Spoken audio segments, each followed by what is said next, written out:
प्रिय प्रशिक्षु अध्यापक साथियों, 1857 ईस्वी की क्रांति के कारणों की बात की जा रही है। हम बात कर रहे थे भारतीय स्वतंत्रता संग्राम के राजनीतिक कारणों की, जिसमें अवध का अंग्रेजी साम्राज्य में विलय पर चर्चा की जा रही थी। 1856 ईस्वी में लॉर्ड डलहौजी ने प्रशासन में कुप्रबंध का आरोप लगाकर अवध के राज्य को ब्रिटिश राज्य में मिला लिया। यद्यपि अवध 1765 ईस्वी से लेकर अंग्रेजों का बड़ा ही वफादार राज्य था। अवध के नवाब वाजिद अली शाह को 12 लाख रुपए वार्षिक पेंशन देकर कलकत्ता भेज दिया गया। अवध के अंग्रेजी साम्राज्य में विलय से ही वहाँ की जनता को भारी कष्टों का सामना करना पड़ा। विशेष रूप से अवध के 75,000 सैनिक क्रोधित हो उठे। एस.एस. सेन के अनुसार 1856 में अवध के अंग्रेजी साम्राज्य में विलय से लोगों का विश्वास अंग्रेजों के न्याय से उठ गया, अर्थात लोग अंग्रेजी साम्राज्य को जड़ से उखाड़ फेंकने के लिए प्रयासरत होने लगे। मुगल सम्राट के प्रति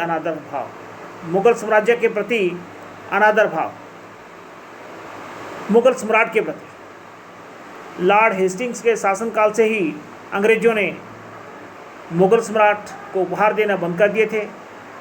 मुगल सम्राट का नाम सिक्कों पर से हटा दिया गया था। लॉर्ड एलिनबरा तथा डलहौजी ने तो मुगल सम्राट बहादुर शाह को राजमहल, किले तथा शाही उपाधि से वंचित करने की भी योजनाएं बनाई। इस कारण बहादुर शाह, उसके दरबारी तथा भारतीय जनता अंग्रेजों के विरुद्ध क्रांति पर उतारू हो गए, अर्थात 1857 ईस्वी में दिल्ली क्रांति का एक मुख्य केंद्र बना। ये अंग्रेजों का मुगल सम्राट के प्रति अनादर भाव ही था। नेक्स्ट राजनीतिक कारण है शासन का विदेशी स्वरूप। अंग्रेजों के शासन का स्वरूप हमेशा विदेशी बना रहा। उन्होंने सभी महत्वपूर्ण पदों पर भारतीयों को दूर रखा। जो बड़े बड़े ओहदे थे उससे भारतीयों को दूर रखा। अनेक भारतीय राज्यों को प्रत्यक्ष एवं अप्रत्यक्ष रूप से अंग्रेजी आधिपत्य में लाने से ऊंचे पदों पर कार्यरत अधिकारियों को भी नौकरी से वंचित कर दिया। ये विशेषाधिकार प्राप्त लोग अनेक सुविधाओं से भी वंचित हो गए। परिणाम स्वरूप उनमें असंतोष फैल गया तथा वे क्रांतिकारियों के समर्थक तथा सहयोगी बन गए। उन्होंने तन, मन और धन से क्रांतिकारियों का सहयोग दिया। 1857 की क्रांति को पूरे भारतवर्ष में आग की तरह फैलाया। प्रिय प्रशिक्षु अध्यापक साथियों, आगे हम बात करते हैं प्रशासनिक कारणों की। भारत पर इंग्लैंड से शासन। भारत पर अंग्रेजी शासन का स्वरूप विदेशी था। अंग्रेजों ने भारत में आने वाले अनेक विजेताओं के विपरीत भारतीय सभ्यता से अपने आप को अलग रखा। भारत का शासन भारत से दूर इंग्लैंड से चलाया जाता था। अंग्रेज प्रशासक भारतीय परंपराओं, मान्यताओं एवं संस्थाओं से अनभिज्ञ थे। अंग्रेज भारतीयों से घृणा करते थे। परिणाम स्वरूप जनता के साथ उनका निकट का कोई संबंध नहीं था। उन्हें भारतीय परंपराओं, भारतीय सांस्कृतिक परंपराओं, भारतीय सामाजिक परंपराओं का कोई ज्ञान नहीं था। अर्थात ब्रिटिश शासक जो थे वो भारतीयों के साथ एक निकटता का संबंध बनाने में असफल हुए। इसलिए भारतीय जो जनता थी, भारतीय जो लोग थे, वो अंग्रेजों के शासन को अप्रिय मानते थे। ब्रिटिश न्याय प्रणाली का अप्रिय होना। ब्रिटिश जो न्याय प्रणाली थी वो उसमें दोहरी व्यवस्था थी। अगर कोई अपराध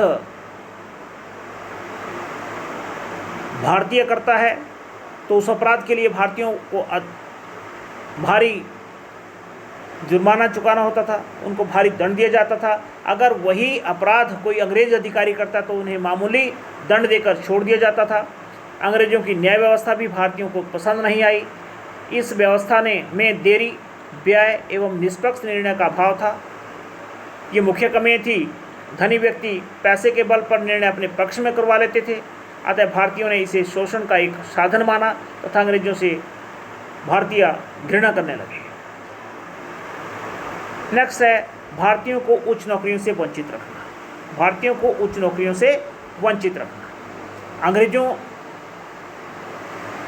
के शासन प्रशासन से सभी सैनिक और असैनिक सेवाओं में भारतीयों को ऊंची पदवियों से दूर रखा था। जो महत्वपूर्ण पद थे, महत्वपूर्ण ओहदे थे, भारतीयों की नियुक्तियां नहीं की जाती थी, उससे भारतीयों को दूर रखा जाता था। सेना में एक भारतीय का सबसे बड़ा पद सूबेदार का हो सकता था, जिसे 60 या 70 रुपये प्रति माह मिलते थे, वेतन मिलता था। असैनिक सेवा में एक भारतीय को मिलने वाला सबसे बड़ा पद सदर अमीन का था। यद्यपि 1833 के चार्टर एक्ट में आश्वासन दिया गया था कि आश्वासन दिया गया था कि वंश, धर्म, जाति के आधार पर सार्वजनिक सेवाओं में कोई भेदभाव नहीं किया जाएगा, परंतु अंग्रेजों ने इस सिद्धांत का पालन नहीं किया। इसे शिक्षित भारतीय नाराज हो गए, जिसके परिणाम स्वरूप शिक्षित भारतीय नाराज हो गए। अंग्रेज अधिकारियों का लोगों से बुरा व्यवहार, साधारण जनता के साथ अंग्रेजों का व्यवहार अच्छा नहीं था। वे अभिमानी थे, भारतीयों को नीच समझकर उनसे घृणा करते थे। Dogs and Indians are not allowed, ऐसे बैनर लगाए जाते थे जो पर्यटन स्थल थे। भारतीयों को वहाँ स्वतंत्रतापूर्वक जाने की परमिशन नहीं थी। उन्होंने जनता के कष्टों को समझने एवं उन्हें दूर करने का कोई प्रयास नहीं किया। भारतीय अपने अंग्रेज अधिकारियों से उस तरह नहीं मिल सकते थे जैसे वे अपने राजाओं एवं नवाबों के समक्ष अपनी बात को रखते थे, अपनी समस्याओं को रखते थे। परिणाम स्वरूप जनता अंग्रेजों से घृणा करने लगी तथा उनसे छुटकारा पाने के अवसर ढूंढने लगी। और इससे भी बड़ा एक प्रशासनिक कारण कानून निर्माण काउंसिलों में भारतीयों को स्थान न देना। कानून निर्माण काउंसिलों में भारतीयों को स्थान न देना। भारतीयों को स्थान न देना। कानून निर्माण काउंसिलों में सर सैयद अहमद खान के अनुसार 1857 ईस्वी की क्रांति का सबसे महत्वपूर्ण प्रशासनिक कारण था भारतीयों को कानून बनाने वाली काउंसिलों में स्थान न दिया जाना। काउंसिलों के अंग्रेज सदस्य भारतीयों के रीति रिवाजों, इच्छाओं, भावनाओं को जाने बिना ही कानून बनाकर भारतीयों पर थोप देते थे, जिससे भारतीय अंग्रेजों के विरुद्ध भड़क उठे। इसके पश्चात हम बात करते हैं इकोनॉमिक रीज़न की, आर्थिक कारणों की बात करते हैं। इसकी बात करते हैं, आर्थिक कारणों की बात करते हैं। भारत का आर्थिक शोषण। सबसे पहली बात, अंग्रेजों का मुख्य लक्ष्य भारतवर्ष में व्यापार करना था, और ऐसा व्यापार करना था जिसमें अधिक से अधिक मुनाफा अंग्रेजों का था। भारत पर राजनीतिक अधिकार करने में अंग्रेजों का मुख्य उद्देश्य देश का आर्थिक शोषण करना था। वो आर्थिक रूप से भारत का शोषण करना चाहते थे, इसलिए उन्होंने भारतीय व्यवस्था को आधिपत्य इसके ऊपर जमाना उन्होंने शुरू किया। ईस्ट इंडिया कंपनी एक व्यापारिक संस्था थी तथा भारत की लूट ही उसका मुख्य उद्देश्य था। उसका प्रधान उद्देश्य जो था वो भारतवर्ष की लूट करना था। जिस भारतवर्ष को सोने की चिड़िया कहा जाता था, उसका उन्होंने जी भरकर शोषण किया, आर्थिक शोषण किया। ब्रिटिश शासकों एवं व्यापारियों ने मिलकर भारत के बाजार पर अपना नियंत्रण स्थापित कर लिया, घरेलू उद्योग धंधों को नष्ट कर दिया। परिणाम स्वरूप देश में बेकारी की समस्या बढ़ने लगी। अंग्रेजों ने भारतीय माल पर बहुत अधिक कर लगाया तथा भारत से निर्यात किए जाने वाले कच्चे तथा रेशमी कपड़े पर 71% 71% कर था, जबकि भारत अपने आने वाले सूती एवं रेशमी कपड़े पर केवल 3.5% कर लगता था। भारतवर्ष में उनका जो कपड़ा था,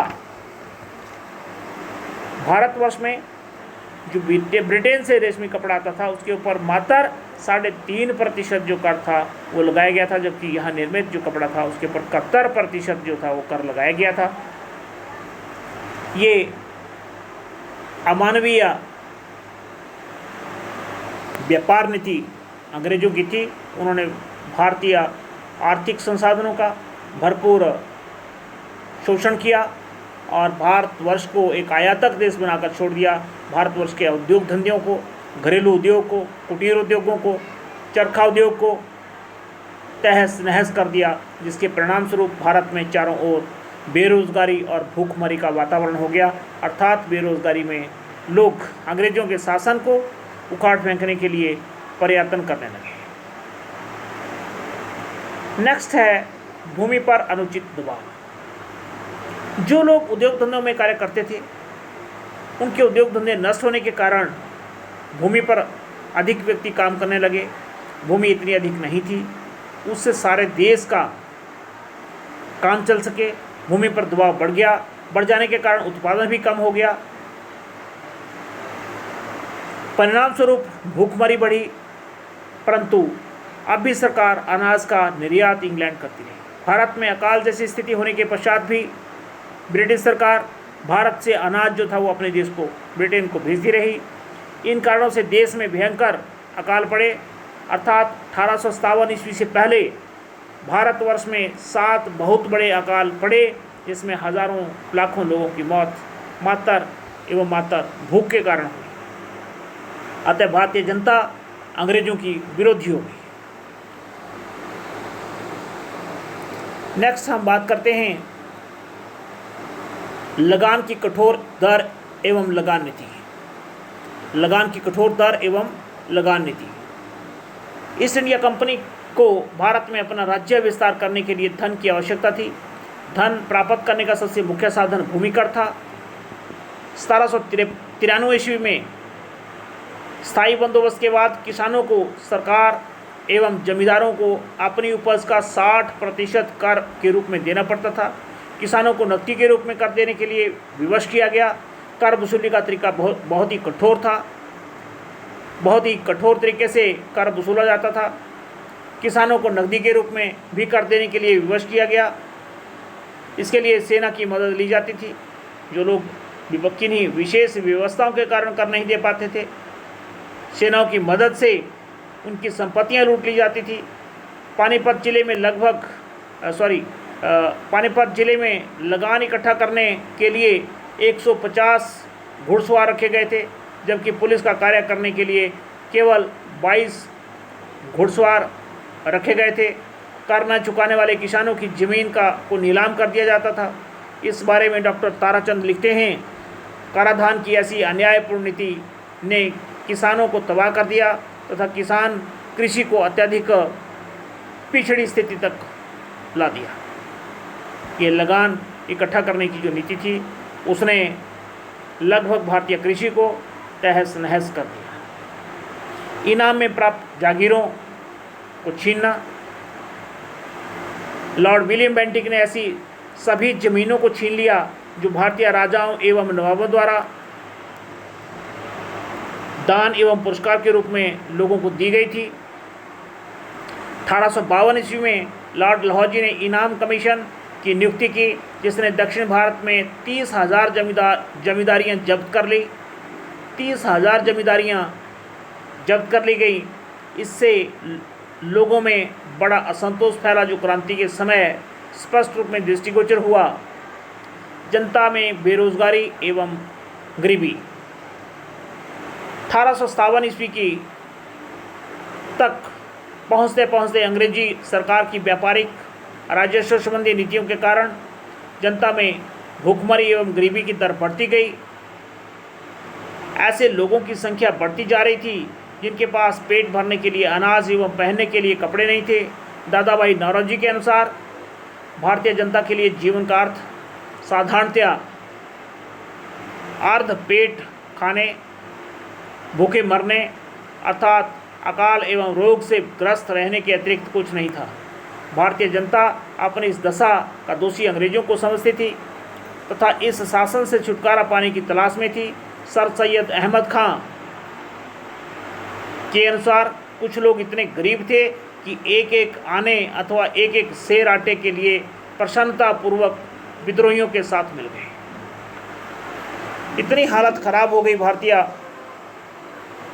समाज की कि वो किसी भी तरह से भारत से इन अत्याचारियों के शासन को उखाड़ फेंकना चाहते थे। भारतीय कुटीर उद्योग का विनाश अंग्रेजों की अन्यायपूर्ण नीतियों के द्वारा, अंग्रेजों की अन्यायपूर्ण व्यापार नीति के कारण भारतीय जो कुटीर उद्योग थे, भारतीय जो श्रमिक थे, भारतीय जो कारीगर थे, भारतीय जो कुटीर उद्योग थे जिसमें हथकरघा उद्योग सबसे विख्यात था, वो लगभग समाप्त हो गया। भारतीय जो औद्योगिक क्षेत्र थे, भारतीय जो औद्योगिक शहर थे, वो वीरान हो गए। इसका कारण अंग्रेज़ों की अन्यायपूर्ण व्यापार नीति थी, क्योंकि भारतीय जो उत्पाद थे उनके ऊपर भारी टैक्स लगाए जाते थे। और इसका एक बड़ा कारण ये भी था कि भारतीय कुटीर उद्योगों में जो निर्मित माल था वो ब्रिटेन में मशीनों द्वारा निर्मित माल के समक्ष वो टिक नहीं सका और बाज़ारों में दिन प्रतिदिन उसकी जो डिमांड थी, उसकी जो मांग थी वो घटती गई और भारतवर्ष में जो कुटीर उद्योग था वो लगभग समाप्त हो गया, उसका पतन हो गया और भारतवर्ष में लाखों कारीगर और श्रमिक बेरोजगार हो गए। इसके पश्चात हम बात करते हैं कि जिस समय भारत में अकाल की स्थिति थी, उस समय किसानों को नकदी फसलें उगाने के लिए मजबूर किया गया।